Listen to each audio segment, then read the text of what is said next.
Hey, what's going on YouTube? Welcome to another Season 8 League of Legends Champion Guide. Today I'll be covering support Bard, the Wandering Caretaker.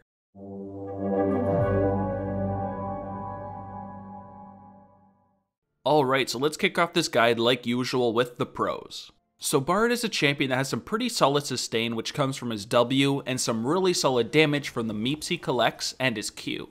He's also got some pretty decent mobility because of his ease tunnel, and he has some really strong ganks and roams.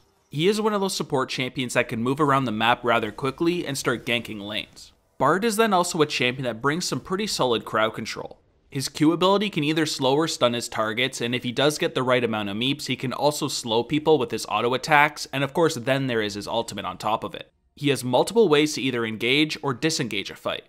Now for his cons, Bard is one of those champions that really needs some good map awareness. You need to be watching the map constantly because roaming and ganking on Bard is very important because that is one of his main strengths.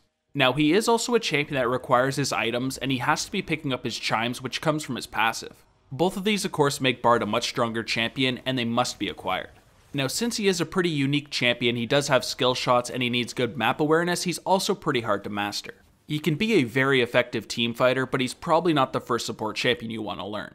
And finally, Bard does have some pretty low defense stats. That means if people do get on top of you, you will die insanely quickly, so positioning is very important. For your runes, you want to go for Domination and Sorcery, grabbing Electrocute as your keystone. Bard is a champion that does some pretty decent damage in combos pretty well, so this will add even more damage into your combos and can really make him a high damage champion. I then like to follow it up by getting Cheap Shot, so I do extra damage to movement impaired champions because Bard of course has stuns and slows. I then move on to Eyeball Collection, so my takedowns give me either AD or extra AP. Then of course, since Bard is a champion that spends a lot of time roaming around and ganking, I like to pick up Relentless Hunter, so those takedowns also give me out of combat movement speed. In the sorcery side, I like to pick up Celerity and Scorch. Celerity is great as well because it also gives you some extra movement speed and also some AP based on that movement speed. Then to just make your damage a little bit higher and give you some extra poke in the lane phase, I like to pick up Scorch, so I burn the champion every 20 seconds. For your first summoner spell, you'll definitely want to pick up Flash. You are a fairly squishy champion and you don't have a lot of defensive, so Flash can be used throughout the game to save your life over and over again. You can always use it offensively as well to slow somebody with your meeps or of course your Q ability, which if you do get a position against a wall or there is 2 targets, will also stun the enemies instead. Now for your second summoner spell, you could pick up either Ignite or Exhaust. I would recommend picking up Ignite in almost all scenarios because it is really strong at adding some kill pressure in that bottom lane. Against really high damage hyper carries, Exhaust will be great at shutting down damage, but usually you want to snowball your lane and pick up Ignite. Bard's passive ability is Traveler's Call and it has 2 different parts to it. The first one is Ancient Chimes, which scatter around the map and last up to 10 minutes. Whenever he collects one, he will be granted bonus movement speed out of combat for 7 seconds, which stacks up to 5 times and also gets some nice experience and maximum mana. Whenever he does collect 5 of these, he will empower his meeps, which is the second part of the passive. So these are the little guys that Bard will have by his side, and each of his basic attacks consumes one of them and deals some bonus magic damage.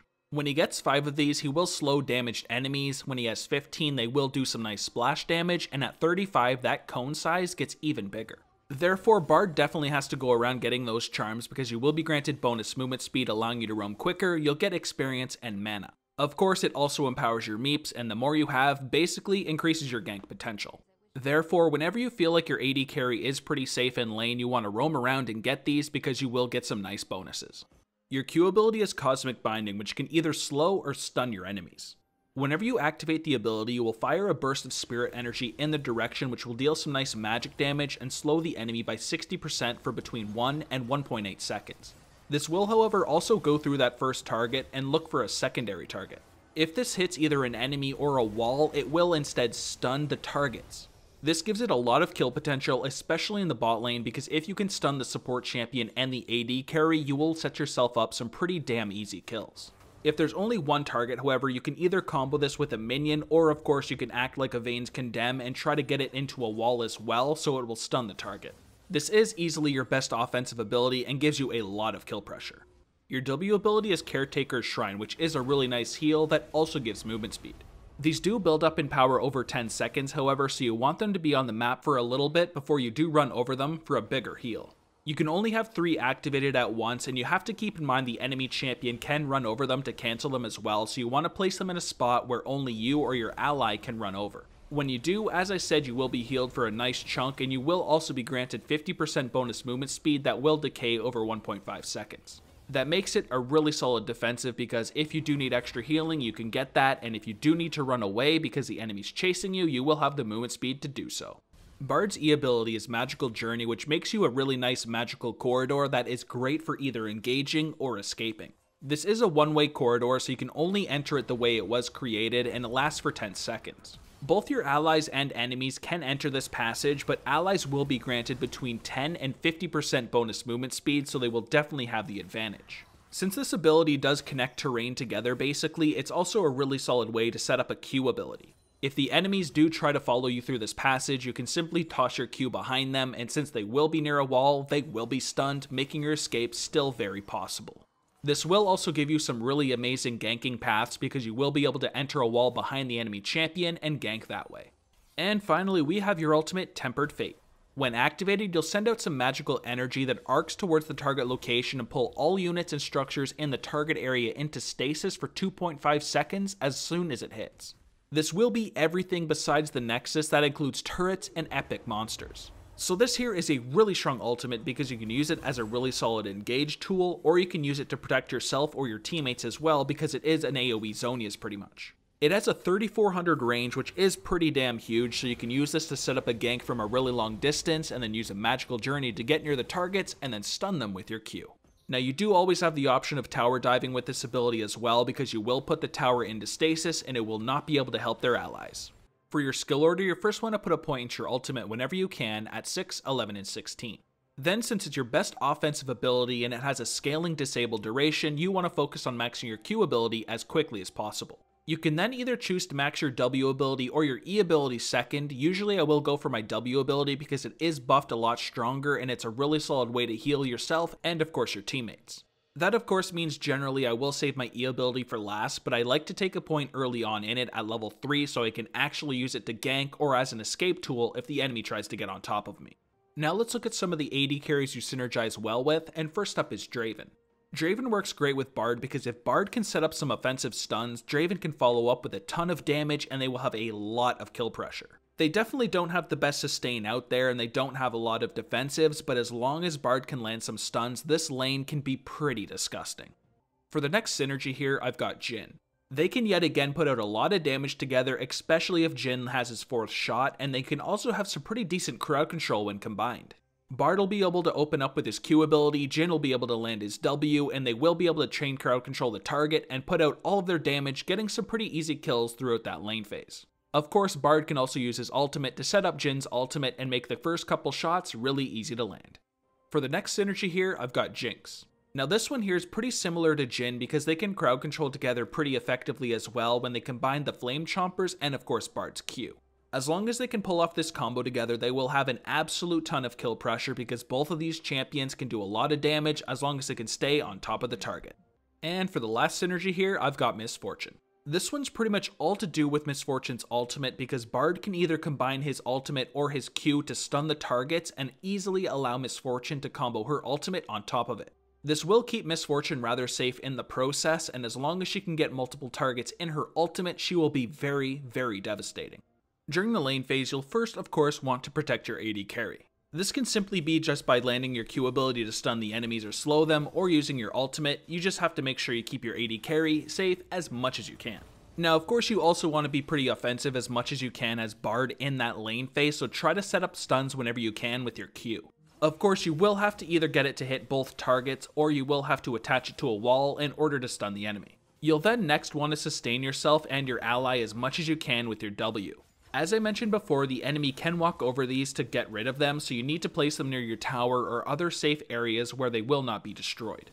Then finally, another really big part of playing Bard is roaming and stacking your passive. This is very important because the more meeps you get, the stronger your ganks will be, so you need to keep on top of getting your passive.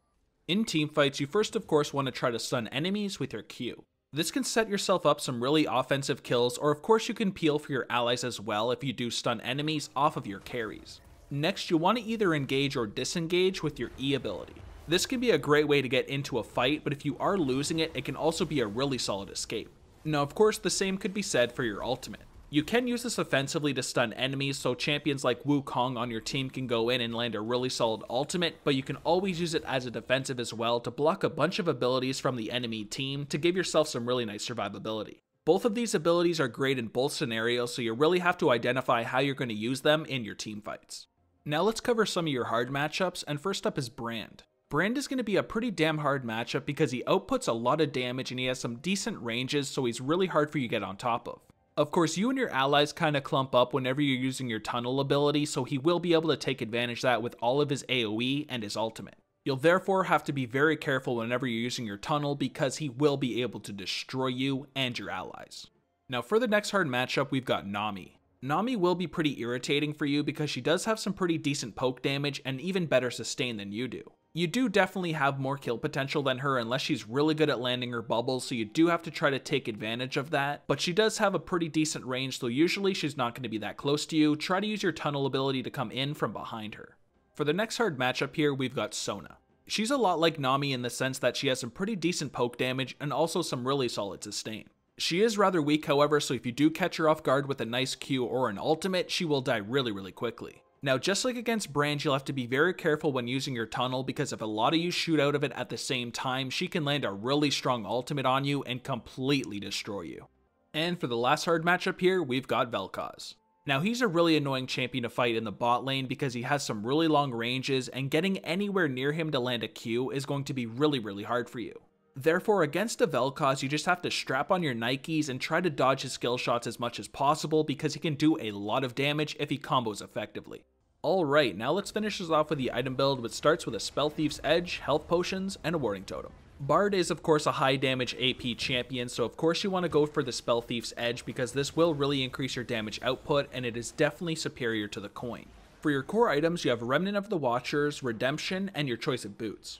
Since you are a support champion, of course you do want a gold generating item, and you want the AP version, which obviously is the Remnant of the Watchers. This will also give you some nice ability power, health, cooldown reduction, gold per 10 seconds, and 50% base mana regeneration, so it's all around great on Bard. Now since you are yet again playing the support role, you will at some point want to pick up a Redemption.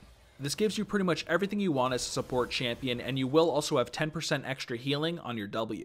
The heal that you call down on activation of this item, however, is the best part of the item, and it's really solid for getting your health back up in the middle of team fights or after them. Now for my boot options, I pretty much always pick up boots and mobility because Bard spends a lot of the time roaming around, and of course this makes it even quicker. If you do instead want defensives, however, you could get the Ninja Tabis against high AD teams, or Merc Treads against high AP and CC heavy teams. Usually I would just stick with boots and mobility though.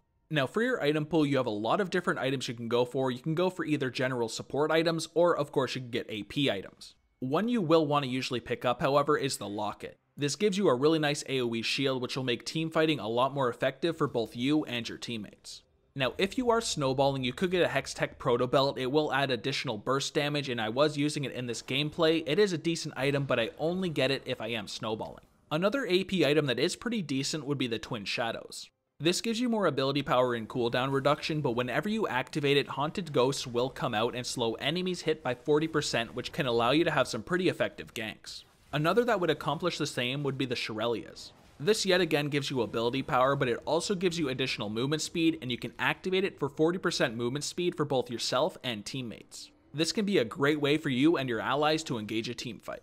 Now if you want to be more of a support champion, you can always go for the Knight's Vow. This will allow you to attach yourself to one of your carries, making both of you a lot stronger. If you're then having problems pushing into the enemy base, you could get Banner of Command. This allows you to buff one of your minions, making your push a lot stronger.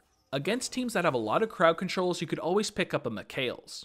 This is an item you can activate to break a crowd control on one of your allies, so if you have a lot of squishy carries, you can always pick up this item and take off a crowd control.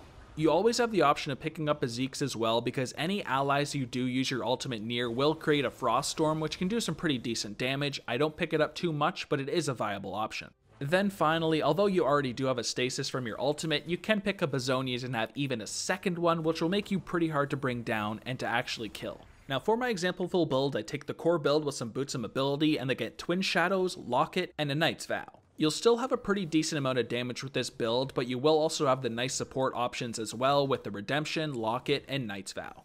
And that's everything for Support Bard. If you guys enjoyed the video, please like and subscribe, and visit my video description below. I have a link to all my social medias, and I do also have a Discord server, so that's one you should definitely check out. But other than that, thank you guys a ton for watching, I really do appreciate it, so take it easy, have a good day, and peace.